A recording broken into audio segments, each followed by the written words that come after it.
ആലോചനകൾ കൂടുന്തോറും ടെൻഷനും കൂടി വരില്ലേ. അപ്പോൾ എനിക്ക് കുറച്ച് ആലോചന കുറച്ച് ടെൻഷനുള്ള സമയമായിരുന്നു. ഇതിൻ്റെ ഇടയിൽ ഒരു ചെറിയ ടെൻഷൻ വേറെ എന്താണെന്ന് വെച്ചിട്ടുണ്ടെങ്കിൽ ഇന്ന് വൈകുന്നേരത്തെ കറി എന്ത് വെക്കും, നാളെ രാവിലത്തേക്ക് എന്ത് ചെയ്യുന്നുള്ളതാണ്. ഇതെനിക്ക് മാത്രമല്ല പതിവായിട്ട് എല്ലാ വീട്ടമ്മമാർക്കും വരുന്നതാണ് കേട്ടോ ഈ ഒരു ക്വസ്റ്റ്യൻ മാർക്ക് എന്ന് പറയുന്നത്. അങ്ങനെ കുറച്ച് നേരം ആലോചിച്ചതിന് ശേഷം ഫ്രിഡ്ജൊന്ന് തുറന്ന് നോക്കിയപ്പോഴാണ് മാങ്ങയുടെ സീസണായ പപ്പ ഇടയ്ക്കിടയ്ക്ക് മിക്ക ദിവസങ്ങളിലാണ് ഈ ചപ്പിക്കുടിയ മാങ്ങ കൊണ്ടുവരാറ്. ചന്ദ്രകാര മാങ്ങ എന്ന് പറയും. അപ്പോൾ മാമ്പഴപ്പുളിശ്ശേരി ഉണ്ടാക്കാമെന്ന് വിചാരിച്ചു. കുട്ടാപ്പിൻ്റെ ശബ്ദം കേൾക്കാണ്ടായപ്പോൾ നോക്കിയപ്പോൾ സ്പ്രേ ബോട്ടിലെടുത്ത് വെള്ളം സ്പ്രേ ചെയ്ത് കളിക്കുകയാണ്. അപ്പോൾ അതിൻ്റേന്ന് അതൊക്കെ വാങ്ങിച്ച് വെച്ച് കുറച്ചൊരു വഴക്കും കേട്ട് പിണങ്ങിയിരിക്കുക കേട്ടോ കുട്ടാപ്പു. അപ്പോൾ കുട്ടാപ്പിൻ്റെ പിണക്കൊക്കെ മാറ്റിയതിന് ശേഷം പഠിക്കാനായിട്ട് റൂമിലേക്ക് കൊണ്ടുപോയി.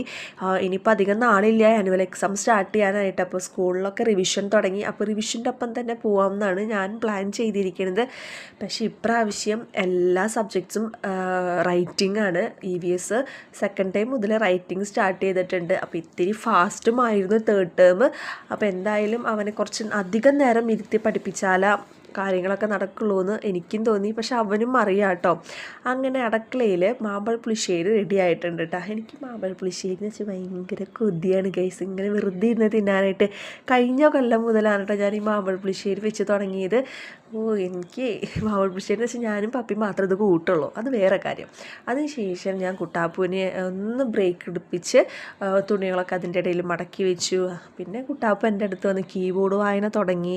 അവനിപ്പോൾ ഞാൻ നേരത്തെ പറഞ്ഞിട്ടുണ്ടല്ലോ, ചെണ്ട അല്ലെങ്കിൽ കീബോർഡാണ് ഇപ്പോൾ അവൻ പിടിച്ചിരിക്കുന്നത്, എൻ്റർടൈൻമെൻറ്റ് എന്ന് പറയുന്നത്. അങ്ങനെ തുണികളൊക്കെ മടക്കി വെച്ചതിന് ശേഷം അമ്മയുടെ അടുത്ത് ഇരുന്നിട്ട് എനിക്ക് കീബോർഡ് വായിക്കണമെന്ന് പറഞ്ഞിട്ടാണ് എൻ്റെ അടുത്ത് വന്നത്. എന്നാൽ പിന്നെ അവൻ്റെ കാര്യങ്ങളൊക്കെ നടക്കട്ടെ. നമ്മൾക്ക് എത്ര ടെൻഷനും ദേഷ്യമൊക്കെ വന്നാലും പിള്ളേരെ കാര്യത്തിൽ നമ്മളതൊന്നും നോക്കില്ലല്ലോ. അവരുടെ കൂടെ നിൽക്കും, അവരുടെ കൂടെ കളിക്കും.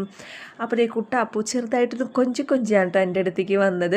അപ്പോൾ കുട്ടാപ്പുവിനെ കീബോർഡ് സാവിചേട്ടൻ ചെറുതായിട്ട് പഠിപ്പിക്കുന്നുണ്ട്. സാവിചേട്ടന് ഒരു ഓർഗൻ ഉണ്ട്, ചെറിയൊരു കീബോർഡ് കുട്ടാപ്പനും സെറ്റാക്കി കൊടുത്തിട്ട് ചെറിയ ചെറിയ കാര്യങ്ങളൊക്കെ കുട്ടാപ്പൻ ഇങ്ങനെ പഠിപ്പിച്ച് തുടങ്ങുന്നുണ്ട്. അത് അവനും ഭയങ്കര ഇഷ്ടമാണ്.